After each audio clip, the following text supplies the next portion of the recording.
மத்தேயு எழுதின சுவிசேஷம் 14ஆம் அதிகாரத்தினுடைய 28வது வசனத்தை வாசிப்பீர்களே ஆனால், மத்தேயு எழுதின சுவிசேஷம் 14ஆம் அதிகாரத்தினுடைய 28வது வசனத்தை வாசிக்கும் போது, பேதுரு அவரை நோக்கி, ஆண்டவரே, நீரே ஆனால் நான் ஜலத்தின் மேல் நடந்து உம்மிடத்தில் வர கட்டளையிடும் என்றான். நல்லா கவனிங்க, இந்த இடத்துல பேதுரு ஆண்டவரை பார்த்து கேட்கிறார், நீரே ஆனால் இந்த ஜலத்தின் மேல் நடந்து உம்மிடத்தில் வர கட்டளையிடும். இந்த சம்பவத்தை நீங்க வாசிப்பீர்களே ஆனால், வேதம் சொல்லுது, இவங்க கிட்டத்தட்ட ரொம்ப கப்பலில் பிரயாணம் பண்ணி நடுக்கடல் வரைக்கும் வந்துட்டாங்க.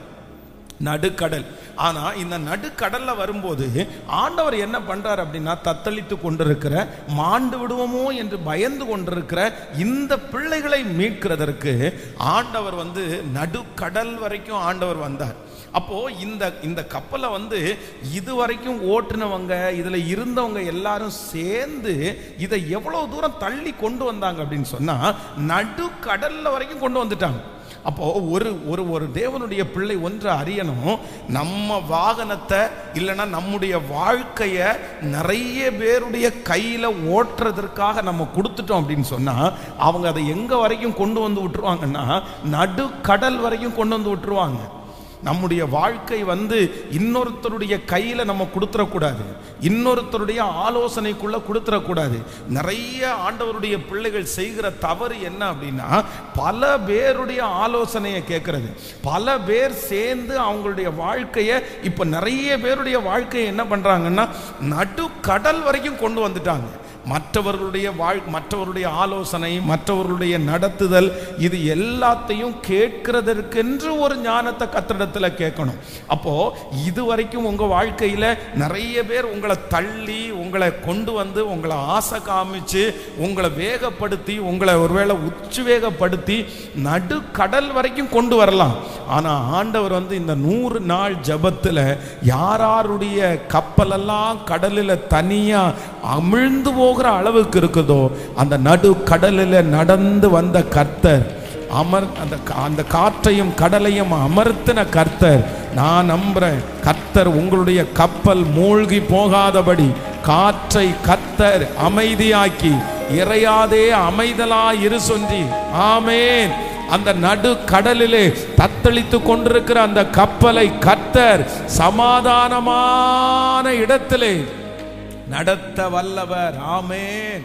அப்போ எல்லாரும் சேர்ந்து உங்க வாழ்க்கையை ஓட்டுறதுக்கு நீங்க இடம் கொடுக்க கூடாது. நீங்க யாருக்கு இடம் கொடுக்கணும் அப்படின்னு சொன்னா, என்னுடைய லைஃபை ஆண்டவர் நடத்தணும் அப்படின்னு நீங்க ஒப்பு கொடுக்கணும். கர்த்தர் கையில ஒப்பு கொடுக்கணும். வேதத்துல நம்ம வாசிக்கும் போது ரொம்ப அழகா நம்ம சொல்ல முடியும், எல்லாரும் சேர்ந்து அப்படின்னா ஒரு சின்ன 1 மணி நேரம், கொஞ்ச நேரத்தினுடைய ஆண்டவருடைய சந்திப்பு. நீங்க வேதத்துல ஒரு புதிய ஏற்பாட்டின் காலத்துல சகேயு என்கிற ஒரு மனுஷனை பார்த்தீங்க அப்படின்னா, கர்த்தர் சந்திச்ச கொஞ்ச நேரம், அந்த கொஞ்ச நேரத்துக்குள்ள அவனுடைய வாழ்க்கை ரொம்ப வித்தியாசமான வாழ்க்கையா மாறிடுச்சு. அப்போ நம்ம ஆண்டவரை சந்திக்கிறது ஒண்ணு இருக்குது, ஆண்டவர் நம்மளை ஒரு 15 நிமிஷம் சந்திச்சிட்டாருனாரே நம்முடைய வாழ்க்கை மிக வெற்றியான வாழ்க்கையாய் மாறும். அப்போ ஆண்டவருடைய சமூகத்தில் இரண்டாவதாக இன்றைக்கு எதுக்கு ஜெபம் பண்ணணும் அப்படின்னு சொன்னா, ஆண்டவரே, என்னுடைய கப்பலை யாரும் ஓட்ட வேண்டாம், என்னுடைய கப்பலை உலகத்தில் இருக்கிற யாரும் ஓட்ட வேண்டாம், என்னுடைய கப்பலை, என்னுடைய வாழ்க்கையை மாலுமையாகிய உம்முடைய கரத்துல நான் கொடுக்கிறேன். நீங்க ஆலோசனை கொடுத்து நீங்க என்ன நடத்தி, நீங்க என்ன சந்திச்சு, நீங்க என்னோட பேசி, நான் உனக்கு போதித்து நீ நடக்க வேண்டிய வழியை உனக்கு காட்டுவேன், உன்மேல் என் கண்ணை வைத்து உனக்கு ஆலோசனை சொல்லுவேன் என்கிற கர்த்தருடைய வார்த்தை கிருபையாய் நடத்தட்டும். ஹல்லேலூயா, ஹல்லேலூயா. 38 வருஷமாய் வியாதியாய் இருக்கிற ஒரு மனுஷனை ஆண்டவர் பார்த்தீங்கன்னா ஒரு 10 நிமிஷம் சந்திக்கிறாரு, 10 மினிட்ஸ். அந்த 10 நிமிஷத்துல அவனுடைய வாழ்க்கை எப்படி மாறுது அப்படின்னு சொன்னா, அப்படியே தலைகீழா மாறுது. பாருங்களேன், வித்தியாசமா மாறுது பாருங்களேன். இந்த 100 நாள் ஜெபத்துல நான் நம்புறேன் ஆண்டவர் உங்களை பர்சனலா கர்த்தர் உங்களை சந்திக்கணும். நீங்க ஆண்டவரை சந்திக்கணும். உங்க ஆண்டவருக்கும் நமக்கும் ஒரு பெரிய தொடர்பு உண்டாகணும். ஆண்டவர் நம்மோட கூட பேசணும். ஆண்டவரிடத்துல சொல்லுங்க, ஆண்டவரே இந்த 100 days ஜெபம் முடிகிறதுக்குள்ள ஒரு கொஞ்ச நேரம் என் கூட ஸ்பெண்ட் பண்ணுங்க ஆண்டவரே.